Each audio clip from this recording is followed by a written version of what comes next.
All right, guys, what's going on? Welcome in. So, look, another Sunday, another brutal Jets loss, right? KC 35, New York Jets 9.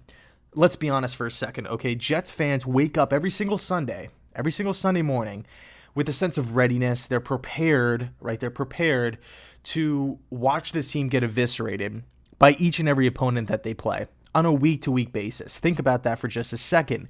It doesn't matter if the team won a Super Bowl last season, like today's matchup against the Kansas City Chiefs. It does not matter. It does not matter if the Jets are playing a divisional rival, like the Miami Dolphins, like the Buffalo Bills.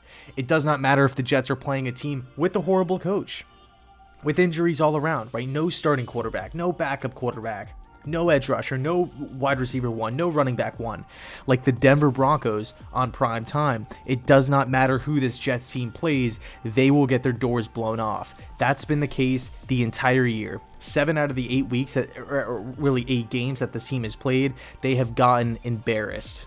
And that's pretty much due to Adam Gase. It's due to how this team is ran. The offense is non-existent. All right, today, Sam Darnold, 18 of 30, 133 yards. It's pathetic. The offensive line was horrible. It was borderline unwatchable. And the same day, Patrick Mahomes chucked 5 TD passes. It was just so, I just wanted to get the second half over with, done and over with. So hard to watch. Believe me, so hard to watch. But, it's funny. Going into the game, I was thinking, you know what?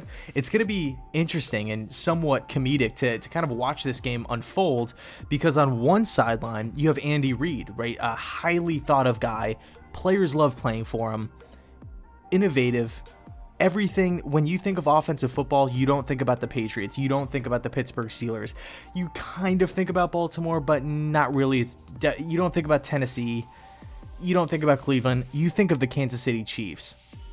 Right, that's what you think of when you think of offensive football. You think of Andy Reid, you think of Patrick Mahomes, you think of Tyreek Hill, Travis Kelce, Eric Bieniemy, the whole squad, right? The whole squad on offense. Now Le'Veon Bell, Clyde Edwards-Helaire. The Kansas City Chiefs are the epitome of offensive innovation. They, bend and mold their offense in favor of their players. This is what Reid did in Philadelphia. And then on the other sideline, right, it's the complete opposite. No leadership. It's Gase's way or the highway. Players hate him. Nobody wants to play for this team. The effort is at an all-time low. The game planning is horrible. And if something isn't working for Kansas City, they fix it. They say, you know what, this play sucks, or this game we didn't score a lot of points. We're gonna switch it up. We're gonna see something new the following week.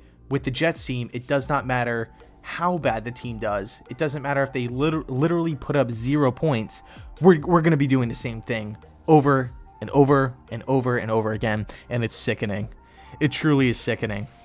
So the Jets are tanking, if you guys haven't known or figured that out already. 0-8 on the year. Next week, New England Patriots, and then I believe it's the bye week, and then I think it's the Chargers after that. So yeah, the Patriots lost in a close one today, I think. I think Cam Newton just fumbled. I got, a notification here on my computer. But, so as far as the season goes, it's just 1 week closer to Trevor Lawrence. It's 1 week closer to Justin Fields at this point in time. Darnold's not the guy. And this is probably what's going to happen. He's probably going to get traded to a team like the Steelers, to a team like the Saints, to a team like the Colts, to a team like the Bears. And he's probably going to be... I feel like there's a good chance that he might, pan out and be a solid quarterback in the league, be a good QB, a franchise guy that a franchise can rely on. And the Jets are going to go ahead and draft, one of these top guys with a lot of potential. And then it's up to Joe Douglas, right? It's in JD's hands to really mold this team with not only just cap space, but draft picks as well. But I'm going to say this, right? Because Gase is not going to be here next year. The biggest decision in the franchise's history is coming up, and it's quickly approaching. This offseason, to nail this coaching hire, it is the biggest in franchise history. And I know, what some fans might be thinking out there, like, okay, you didn't watch this team in the 70s, you didn't watch this team, in the 80s, or going all the way back to the 60s with Namath. You didn't watch this team. You're in your mid 20s. How do you know that this is the biggest decision? Well, when I look at what's at stake, I look at Trevor Lawrence, the best quarterback prospect since John Elway, arguably better. The Jets are on pace, projected to finish with that first overall draft pick. They cannot mess that up. They messed up Sam Darnold. They messed up Geno Smith.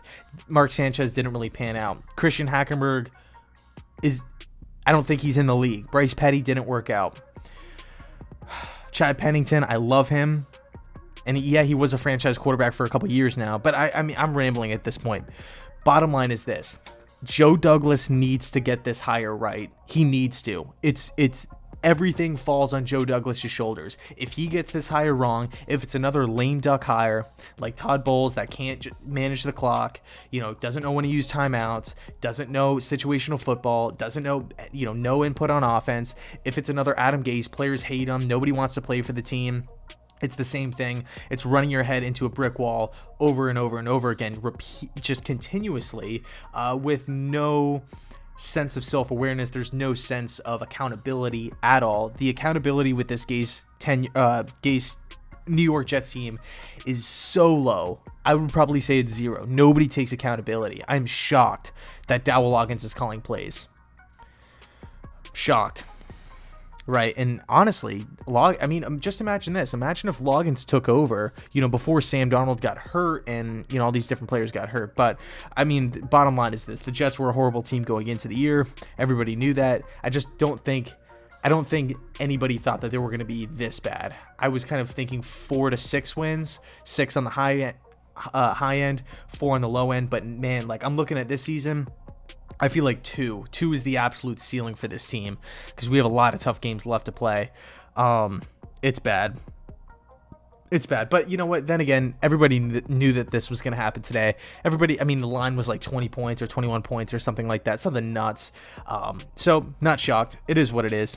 Another step closer, another week closer to Trevor Lawrence. Possibly Justin Fields if they, string along a couple wins and they fall into that second pick. So I'll leave it there.